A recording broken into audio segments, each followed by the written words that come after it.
School Textbook and the Ghost of Stalinism by Vartan Jaloyan, published on March 20, 2024.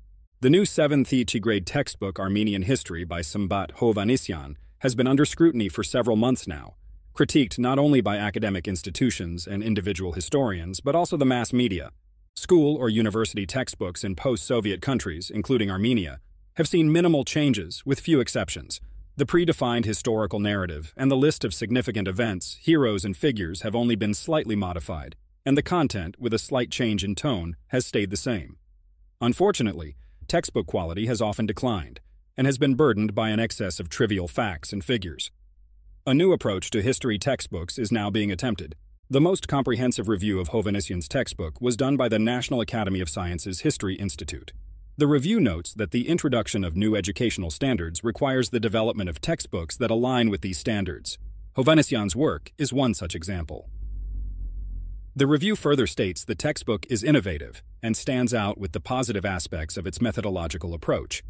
The primary failure, however, according to the review, is that the textbook is quite complicated for 7th grade students, who are having difficulty understanding the complex terminology, do not clearly comprehend the assignments, or fully understand the knotty and complex wording of the material presented in the textbook.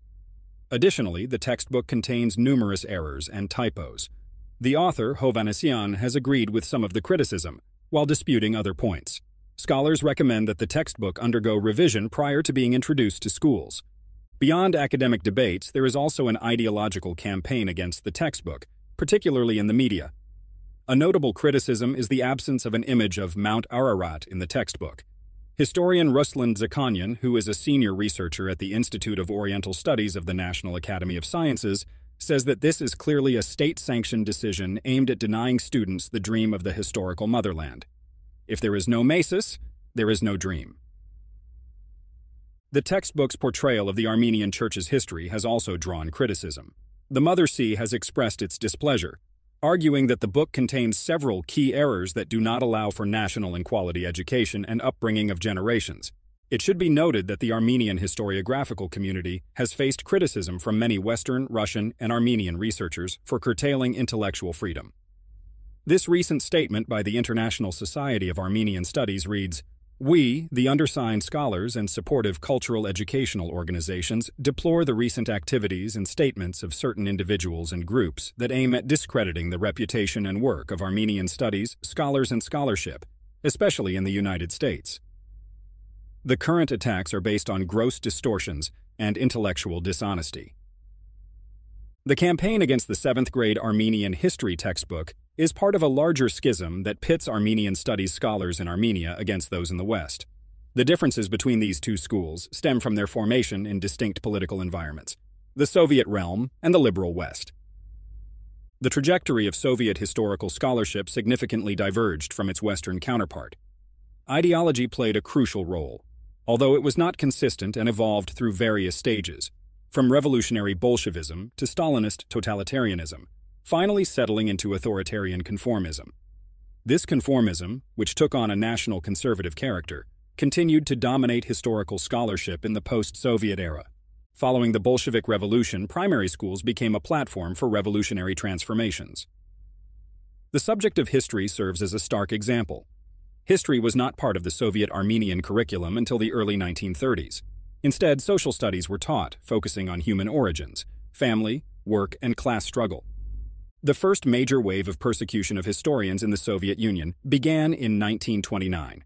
This was when the cleansing of the Academy of Sciences of the USSR's personnel began, leading to mass layoffs. Later that year, arrests of historians commenced as part of the academic operation. Persecution reached Armenia as well. Ado Adoyan's article, Against the Harassment of Anti-Lenin Ideology, published in the second issue of Nor Ugi magazine in 1931, served as a signal. The author stated, "A portion of Armenia's intelligentsia, including several representatives of both old and new professorship, initiated a distinctly reactionary, fundamentally Kondrativian, openly nationalist bourgeois campaign against Marxism-Leninism. These representatives included Jakob Manandian, Ratya Acharyan, Manuk Abegyan, and others." In 1934, a special commission was created by the Politburo's decision, led by Zhdanov, to supervise the competition for new history school textbooks. But it was unclear what it should look like. To address this, Stalin, Kirov, and Zhdanov published Notes on the Concept of the New History Textbook, marking the first attempt to revive the idea of patriotism. Previously persecuted bourgeois historians were now deemed essential for propagating Stalin's ideas. Numerous projects were submitted to the competition, with the textbook from a lesser-known group of historians, led by Professor Shestakov, becoming the eventual winner. This textbook, recommended for both fourth grade and high school students, underscored the importance of historical continuity.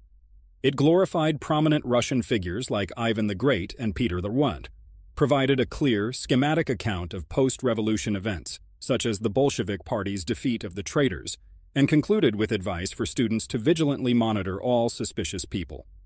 The evidence suggests that Joseph Stalin was not just an editor of this textbook, but also a co-author, so great was his influence.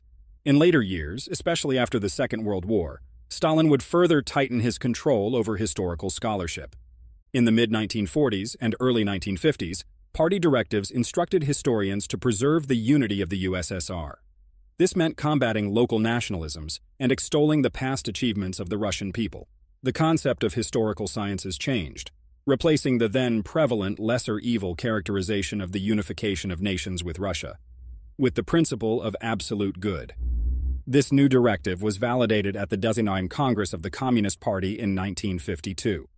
Consequently, historians were instructed to avoid discussing the traumatic history of non-Russian people's revolts against their conquerors, their heroic struggle against occupation, and the violent annexation methods used by Russia. Post-war ideological campaigns played a crucial role in shaping the new notion of historical scholarship. One of the primary campaign ideologies was the struggle against bourgeois objectivism.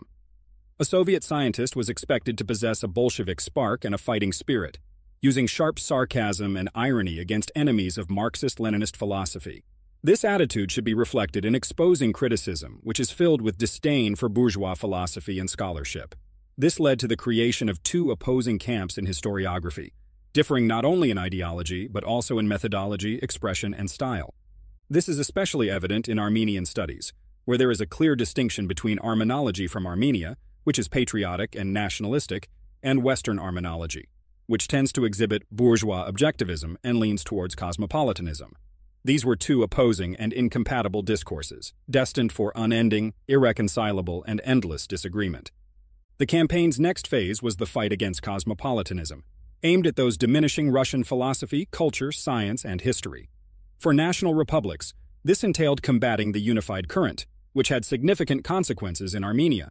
This involved juxtaposing the two currents of the national liberation struggle, the bourgeois and the democratic. Rafi and Raphael Patkanyan found themselves on one side of this divide, with Mikhail Nalbandian and Gazaros Agayan on the other. The relationship between Stalinism and the intelligentsia was complex. The state oppressed and sought to co-opt intellectuals. Over time, many scholars, sometimes reluctant but often willingly, embraced Stalinist ideology and actively contributed to its propagation. This resulted in a Stalinist-type intelligentsia. They were able to adapt to party decisions, incorporate Marxist classics in their work, and carve a space for Stalin's views on national issues. Stalin's ideas continued to influence historical scholarship long after his death, throughout both the Soviet and post-Soviet periods. Many domains experienced the positive effects of de-Stalinization and de-totalitarianization after his death, except for two interrelated spheres.